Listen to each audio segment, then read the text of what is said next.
अपने कांग्रेस ज्वाइन करने जा रहे हैं, इस पर आप क्या कहेंगे? बहुत खुशी की बात है कि शशि भूषण पंडित जी को बिहार प्रदेश अति पिछड़ा का प्रदेश अध्यक्ष बनाया गया है और हम इसी मकसद से आए हैं कि शशि भूषण बाबू को हाथ मजबूत करना है, क्योंकि राहुल गांधी जी ने अति पिछड़ा की बात की है और अभी तो हिस्सेदारी और भागीदारी की भी बात की है। अभी तो सारे पार्टियां जो अति पिछड़ा की ही बात कर रही है, लेकिन राहुल गांधी जी इतना पुरजोर वकालत कोई नहीं कर रही है। इसलिए राहुल गांधी जी अति पिछड़ा का आवाज़ अभी बढ़ चढ़ करके उठा रहे हैं और दिल्ली से बीजेपी ने तो कहा, क्या कहते हैं कि हमारे राष्ट्रीय जनगणना कराएंगे। नहीं, वो करवाएगी, लेकिन 2017 टाल दी ना। करवाएगी, लेकिन कहने का मतलब है बिहार के चुनाव को देखते हुए गूगली एक फेंक डाला है। बीजेपी के लोग जो हैं गूगली फेंके हैं कि किसी तरह से अति पिछड़ा को जाल में फंसाएं और फिर उसी तरह से हम शोषण करें। लेकिन यहाँ कांग्रेस के जो सर्वसर्वा हैं राहुल गांधी जी, और जो बिहार में हमारे शशि भूषण जी, बीजेपी बोल रही है जाति जनगणना कराएंगे जी, और अति पिछड़ा को गिनती नहीं कराएंगे, ओबीसी को गिनती कराने के लिए नहीं कर रहा है जी, और जाति जनगणना कराने की बात कर रही है बीजेपी जी। उस पे आप क्या कहेंगे? ये तो हकमारी हुआ, ये तो कहने का मतलब है कि पुरजोर हकमारी हुआ, क्योंकि इस तरह के शब्द का इस्तेमाल तो बीजेपी को नहीं करना चाहिए और यही तो बड़ी लड़ाई है। और इसी लड़ाई के लेकर के कांग्रेस को हम लोग हाथ मजबूत करना चाहते हैं, शशि भूषण बाबू का हाथ मजबूत करना चाहते हैं, अति पिछड़ों का आवाज़ उठाने आए हैं कांग्रेस के प्लेटफॉर्म पर। इतना हम मजबूत अति पिछड़ा को करना चाहते हैं कि जिनका 38% जो बिहार में जातीय सर्वे के मुताबिक जनसंख्या है और इन्हीं पर सरकार चलती है और अति पिछड़ा का हक अभी तक नहीं मिला है। इसलिए अति पिछड़ा को राहुल गांधी जी पुरजोर वकालत कर रहे हैं और हक देने की बात कर रहे हैं कि जितनी जिसकी संख्या भारी उतनी उसकी भाग्यदारी, हिस्सेदारी। तो संख्या के मुताबिक और आशा है और जिज्ञासा है, अभिलाषा है, विश्वास है कि राहुल गांधी जी देंगे। इसीलिए हम लोग चाह रहे हैं कि बीजेपी नहीं देगी सर? नहीं, बीजेपी भी तो बोल रहा है कि हम जाति जनगणना कराएंगे और प्लस जो है कि जाति का हर जाति का जो है तो सम्मेलन भी करा रहा है हर जगह पे। बीजेपी के तो आप तो करीब 20 वर्षों से देख रहे हैं। जी, सवाल है, तीखा सवाल है जी कि 2025 में चुनाव है जी, और विपक्ष पार्टी भी बोल रहा है कि हम जाति जनगणना कराएंगे, कांग्रेस भी बोल रही है कि हम हिस्सेदारी भागीदारी नहीं देंगे जी। तो आप इसमें कांग्रेस का जो कह रहे हैं कि भागीदारी हिस्सेदारी देगा, बीजेपी क्या नहीं देगी? कांग्रेस की कार्यशैली सही है, लेकिन बीजेपी की कार्यशैली सही नहीं है। अगर कार्यशैली सही होती तो 2027 क्यों खींच रहे हैं, लंबी पारी क्यों खींच रहे हैं? 2027 की बात क्यों कर रहे हैं? अब यही करवा लेते, 26 में ही करवा लेते, 25 से ही शुरू कर देना चाहिए था। 26 तो थोड़ा सा लंबा। बीजेपी कह रही है कि 2027 में हम लागू करेंगे। जी, 2027 की बात कर रही है, तो 2027 की बात और भी क्या कर रही है कि 2027 में शुरू करेंगे और 3 साल लंबी जातीय क्या बोलते हैं ये सर्वे चलेगा, जातीय जनगणना 3 साल लंबी। सोचिए, तब तक फिर चुनाव आ जाएगी, तो तब तक कुछ। जी, राष्ट्रीय पार्टी सर कांग्रेस भी है, जी, राष्ट्रीय पार्टी बीजेपी भी है जी। बीजेपी इस मुद्दा को उठा रही है कि हम जाति जनगणना कराएंगे लेकिन ओबीसी को भागीदारी नहीं देंगे, लेकिन राष्ट्रीय पार्टी कांग्रेस जो है, कांग्रेस पार्टी का जो अध्यक्ष जी राहुल गांधी जी बोल रहे हैं कि हम पिछड़ा और अति पिछड़ा को हिस्सेदारी और भागीदारी दोनों देंगे जब हम सत्ता में आएंगे तब।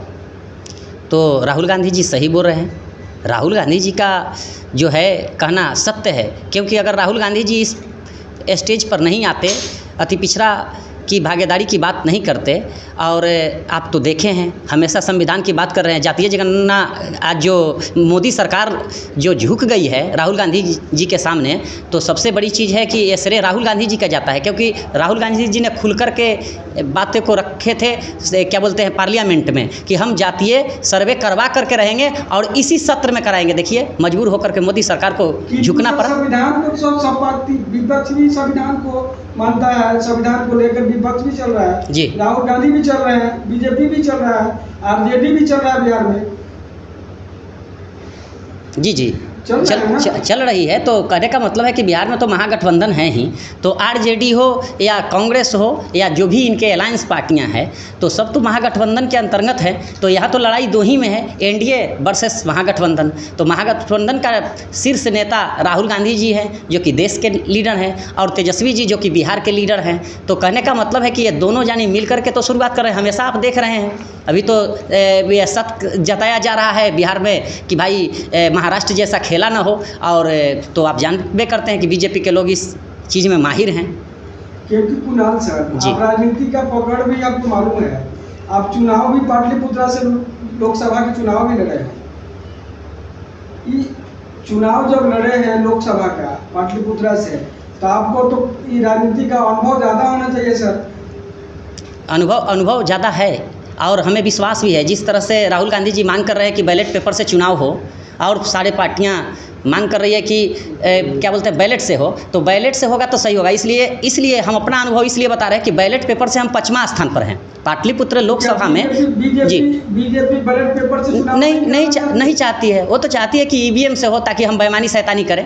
क्योंकि देखिए छोटी मोटी बातें लीजिए जी, दे रही है बीजेपी को, बीजेपी का चोरी से भी चुनाव जरूर इसमें कोई दो मत की बात नहीं है। अन्यथा बैलेट पेपर से वो चुनाव करवा लेती तो ज़्यादा अच्छा होता। देखिए आज बैलेट पेपर के माध्यम से ही चुनाव, जो कहने का मतलब है कि दो तरह से हुआ, ईवीएम और बैलेट पेपर से। तो बैलेट पेपर में हम पाटलिपुत्र संसदीय क्षेत्र में 5वां स्थान पर हैं, बैलेट पेपर का दिन है। और ईवीएम से जहाँ तक कि सवाल रहा, तो हम ईवीएम से 16वां स्थान पर हैं। तो देखने को मिला है कि जी, कहने का मतलब है सर जी कि ईवीएम क्या बुरी तरह से गलत है, बिल्कुल गलत है। इसको मानते हैं सर? सरकार के तो चाहिए कि अगर जनता मांग कर रही है बैलेट पेपर का, तो बैलेट से होना चाहिए। तो कांग्रेस, हमारे राष्ट्रीय कांग्रेस पार्टी जो है, ये भी बैलेट पेपर का चुनाव मानते हैं? हाँ, एकदम पुरजोर बैलेट पेपर से हर पार्टियां चाह रही है कि बैलेट पेपर से चुनाव हो। क्योंकि सिर्फ भारत ही ऐसा देश है जहां ईवीएम से चुनाव होता है। जिसने ईवीएम का आविष्कार किया, उस देश में ईवीएम से चुनाव नहीं होता है, और भारत में ईवीएम से होता है। तो गलत है, नहीं होना चाहिए।